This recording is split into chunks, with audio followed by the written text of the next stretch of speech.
करते हैं। यहाँ पे जो भी मछुआरा का काम होता है कोऑपरेटिव बेस पे होता है, कोई इंडिविजुअल इसका इंडस्ट्री नहीं है, पूरा कोऑपरेटिव बेस है ये वर्सोवा गांव में।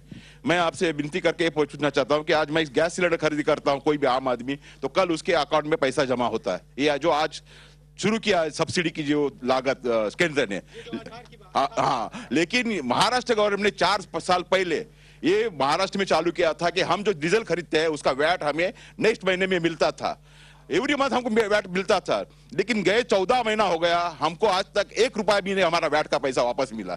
मुझे पता नहीं कि ऐसा क्यों हो रहा है। ऐसा आज एक पैसा 1000 रुपया गैस सिलेंडर लेता है, आप 600 रुपया जमा करते हैं। हम आज धंधा नहीं कर सकते, हमारा 14 महीने से बाकी पैसा आज नहीं मिल रहा है। दूसरी बात यह है साहब कि ये जो सेंट्रल गवर्नमेंट से हमको, जो यूपीए गवर्नमेंट आने से पहला हमको 1-1.5 रुपया मिल रहा था साहब, तो सब्सिडी के रूप में जो हमारा एक्साइज है, लेकिन 10 साल में सेंट्रल गवर्नमेंट की तरफ से हमको आज तक 1 रुपया भी नहीं मिला।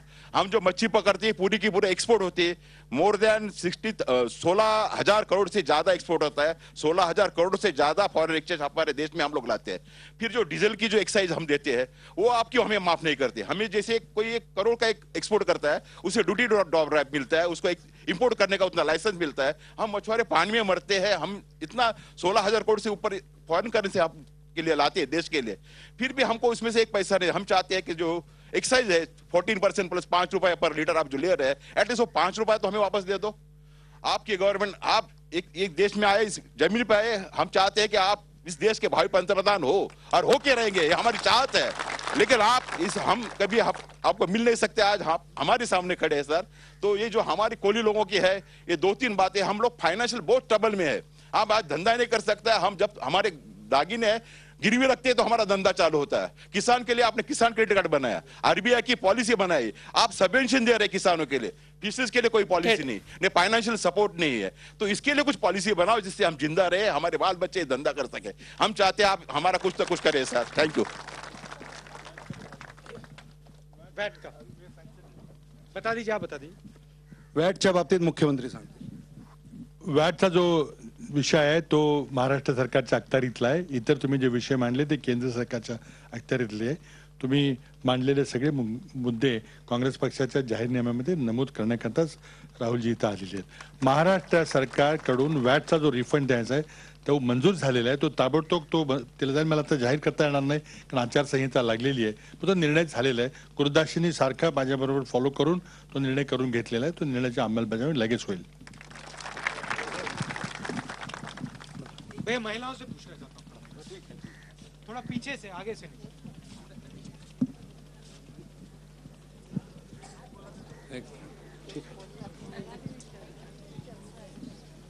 नहीं तो सिर्फ आगे की बात चलती है, पीछे की बात नहीं चलती।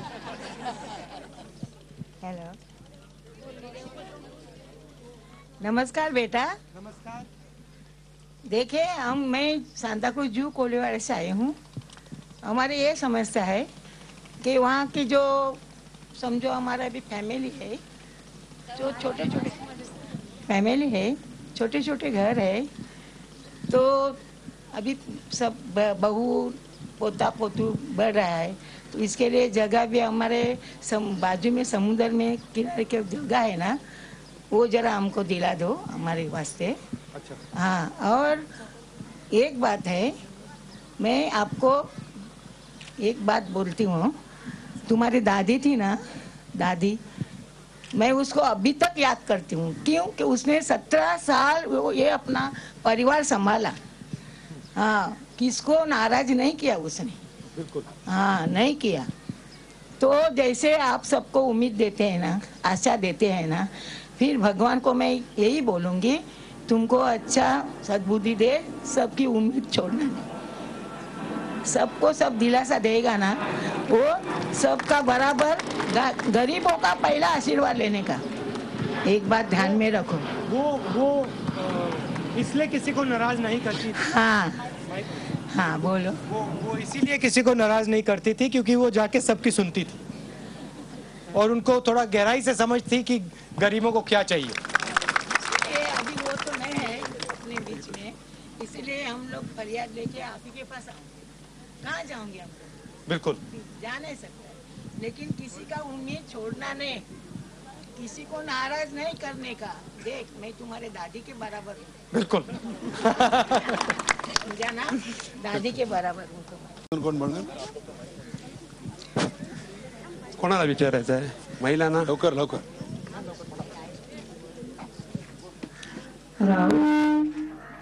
पुढे बघा. हम आप सभी परिवार से हम इज्जत करते हैं। हम अपने माँ से भी दिल्ली में मिले थे, यह अपना फोटो भी निकाला था उससे समय। उसे भी हमने सब बात अपनी बताई थी, हमने कोली समाज की। और हम लोग सब देश को, तो आप देश चलाते हैं, पूरे देश, हम महिला घर चलाते हैं, इसीलिए आप निगड़ित है इससे।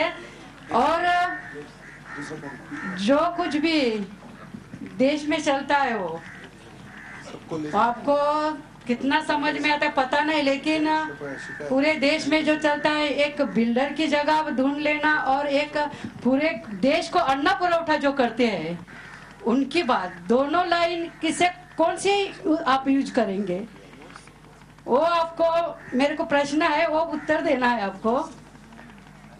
मैं यहाँ आया हूँ तो आपको क्या लगता है? वो तो हाँ, किसकी लाइन मैं चुनूंगा? धन्य है हम। हाँ? यही हम चाहते हैं, क्योंकि सब मार्केट है, जो मच्छी मार्केट है, सभी जगह बम्बई में पुरवठा करते हैं, उसी जगह का हम सब बिल्डर उधर खड़ा है एक है, वो बिल्डर की जगह हमें कोली समाज को क्यों नहीं दी जाती? वो हमारा कोली समाज का उस पर नाम जाना चाहिए, हम लोग चाहते हैं, महिलाएं चाहती है, तब हमें कुछ अच्छा लगेगा। धन्यवाद। मेरी लाइन जो कमजोर है उसकी तरफ है, जहां भी मुझे कोई कमजोर दिखता है मेरी लाइन उधर जाती है, वो मेरी कोशिश रहती है। सर हाँ सर, विचारायचं आहे? हाँ मी बोलतो जरा, मी बोलतो साहब जी धन्यवाद। डीजल का प्रॉब्लम सॉल्व करने के लिए मोहन प्रकाश जी, मानिकराव जी और सीएम साहब, हम सब लेके हमारा मछुआरों को आपने दिलासा दिया 28 जनवरी 2013 में। इसके लिए हमारा सभी मछुआरों की तरफ से आपको बहुत बहुत धन्यवाद साहब। हमारे राहुल जैसा हमारे ये सब निवेदन है सर कि यहाँ मछुआरा का जो समस्या हमारे भाई जयराज जी चंदी ने अभी बताया, यहाँ पे हमारा समस्या है कि CRZ का इम्प्लीमेंट सर पूरे तरह से नहीं हो रहा है। हमारा जो मैंग्रोव है, जो ग्रीन दिखता है सर, CRZ कोस्टल, हाँ कोस्टल रेगुलेशन, यस सर, ये मैंग्रोव जो है, ये मैंग्रोव बचाएगा तो हमारा मच्छी बच सकता है। उसका जो अंडा डालने का जो घर है वो वही घर है। अच्छा। और वो सेव होना जरूर है। इसके लिए हमारा जीवन सब मछुआरों का है, इसके लिए मैंग्रोव रखना बहुत जरूरी है, ये हमारा मांग है। हमारे जो घर दिख रहे हैं सर, नहीं, और अभी क्या हो रहा है ये मैंग्रोव के बारे में, हाँ। जो अपना गवर्नमेंट कुछ पॉलिसी बना रहे और वो उसमें कोई किसी को दे रहे, तो देने के बाद वो पूरा रिक्लेमेशन कर रहे, और रिक्लेमेशन करने के बाद वो जो कंपनी दे रहे, वो कंपनी कौन रहता है उसका और हमारा मछुआरों का झगड़ा होता है। जैसा चौपाटी में जगह दिया उधर हमारा, और फिशिंग, हम लोग को फिशिंग को बैन किया वहां पे। जैसा एक्सेल वर्ड को जगह दिया, वो हमारा जाने आने का रास्ते में है। ONGC का ऑफशोर है, उधर आने के लिए 5 नॉटिकल माइल का बैन किया सर। ये छोटा छोटा प्रॉब्लम है, लेकिन हमारे लिए बहुत बड़ा प्रॉब्लम है।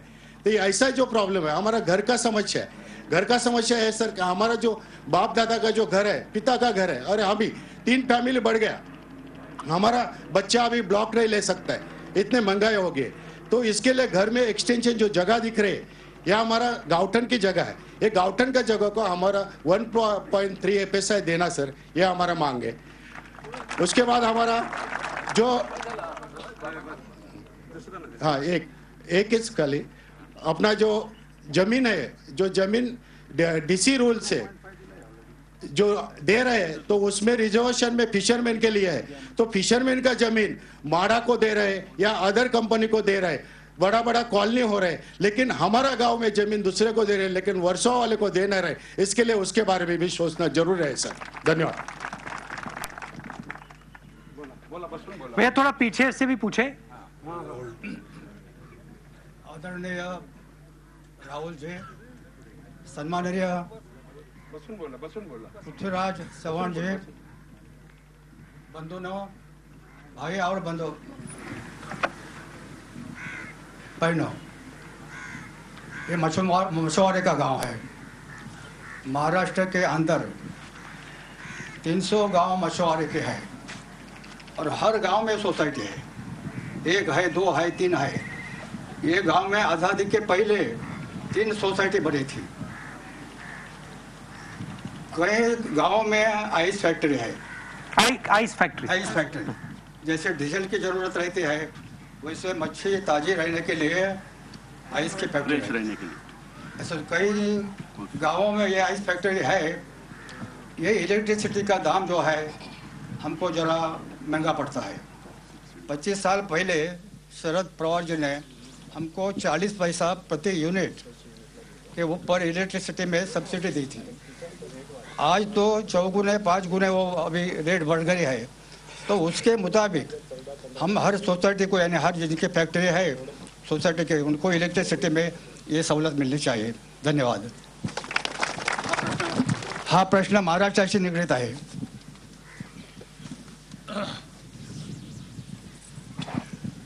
विजेच्या बिलाबद्दल आपण फार कमी दरानं कोळी बांधवांच्याकडून वीज दर होता इलेक्ट्रिसिटी मध्ये आपण आता 6 रुपयाने वीज विकत घेतो आणि ती सवलत दिली आहे। मुंबईकरता काही विशेष वीज सवलती देण्याकरता आमचे प्रयत्न चाललेले आहेत। त्याची लवकरच अंमलबजावणी होईल आणि तुमचा जो प्रश्न आहे तोही आम्ही विचारात घेऊ आणि विशेषतः बर्फाच्या करता जो वीज पुरवठा होतो त्यामध्ये कमी दर कसा करता येईल, शेतकऱ्यांच्या प्रमाणे कसा दर घेता येईल याबद्दल आम्ही विचार करतो।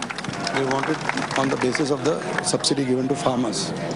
मुख्यमंत्री साहब ने बहुत अच्छा बात किया कि मच्छुआरों को डीजल परतावा देने के लिए उन्होंने एक जीआर सैंक्शन किया है। मगर मुझे कहने को लग रहा है कि करीबन 70 करोड़ का बैकलॉग है, 70 करोड़ का, और मुख्यमंत्री साहब ने सिर्फ 2 महीने का परतावा हमें सैंक्शन किया है 13 कोटी 60 लाख।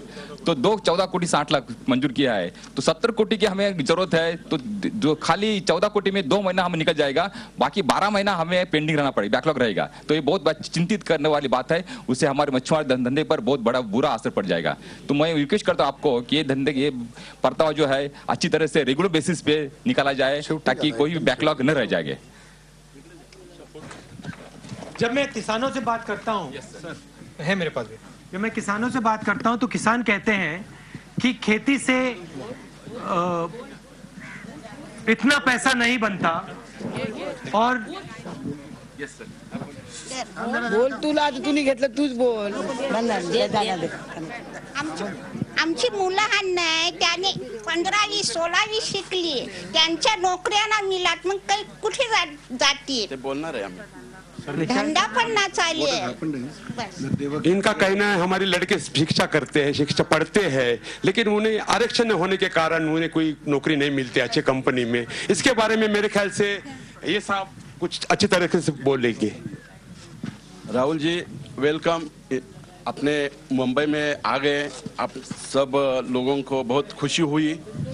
आपको हम जानकारी देते हैं कि कोली समाज है, ये मछुआरा समाज है और महाराष्ट्र में पूरे 70 लाख मछुआरे और कोली समाज मिलके हैं। लेकिन फिलहाल अब तक उनको पॉलिटिकल रिप्रेजेंटेशन मिला नहीं। उनका एमएलए कोई नहीं, एमपी कोई नहीं। हम लोग को पॉलिटिकल रिप्रेजेंटेशन मिलना चाहिए, ये हमारी मांग है। और दूसरी मांग ऐसी है, गए 20 साल से हम लोग प्रोटेक्शन के बारे में, जो कामगार हमारे काम करते हैं स्टेट गवर्नमेंट में, उनको अभी तक प्रोटेक्शन मिला नहीं है। मुख्यमंत्री महोदय से हमारी बहुत बार मुलाकात हो गई, बात हो गई। उन्होंने प्रॉमिस किया है कि कोड ऑफ कंडक्ट के पहले हम आपको प्रोटेक्शन देंगे करके, अभी भी फिलहाल दिया नहीं। इसलिए वो महिला जी बोल रहे हैं कि आपने जो प्रोटेक्शन देना चाहिए था वो मिला नहीं है, क्योंकि हमारे अभी 20,000 लोग हैं सर्विस में, वो उनको डिसकंटिन्यू करने वाले हैं। उसके बारे में आप थोड़े से हमको मदद कीजिए।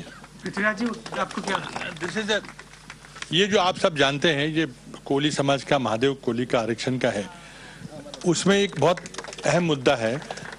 ये सब नौकरियां आदिवासी समाज के कैटेगरी में ली गई है और आदिवासी समाज का बहुत उसको विरोध है कि हमारे पे अतिक्रमण है। इसलिए हमने इनको आश्वासन दिया है कि किसी को भी हम नौकरी से नहीं निकालेंगे, आपको आपका कास्ट वैलिडेशन करवाना पड़ेगा। अगर आप आदिवासी नहीं है तो उनके लिए हमने स्पेशल एक कैटेगरी बनाई है, special backward. Because in the past what happened was there lot of encroachment in the ST quota was happening from these communities. तो अब हम ये करेंगे, क्योंकि बहुत उसका विरोध ट्राइबल कम्युनिटी से है कि हमारी जगह पे बहुत ज़्यादा अतिक्रमण हुआ है और कम्युनिटी का, तो हमने इसलिए स्पेशल बैकवर्ड की कैटेगरी निकाली, किसी को भी नौकरी से नहीं निकाला जाएगा, मैंने आपको बताया। और स्पेशल बैकवर्ड कैटेगरी में नए बच्चों को भी नौकरी मिलेगी। तो जीआरएम मैंने ही तो निकाला था, जीआरएम ने निकाला था। हाँ, एक मिनट सर। एसटी से एसटी बोलो, जोर से बोलो सर। एसटी मांगता है ना सब लोग, एसटी का जरूर है हम लोग को, एसटी का जरूर है हम लोग को, एसटी मांगता है। कितना बच्चा लोग पढ़ेला हमारा, हम सांग तुम्ही देतच नाही गव्हर्नमेंट सर्व्हिसच नाही आम्हाला। What they are saying is, and what the CM also clarified, they were, उनको पहले एसटी कैटेगरी में रिकॉग्नाइज किया जाता था। 30-35 सालों से नौकरियां मिली, ऑल फैसिलिटीज मिली।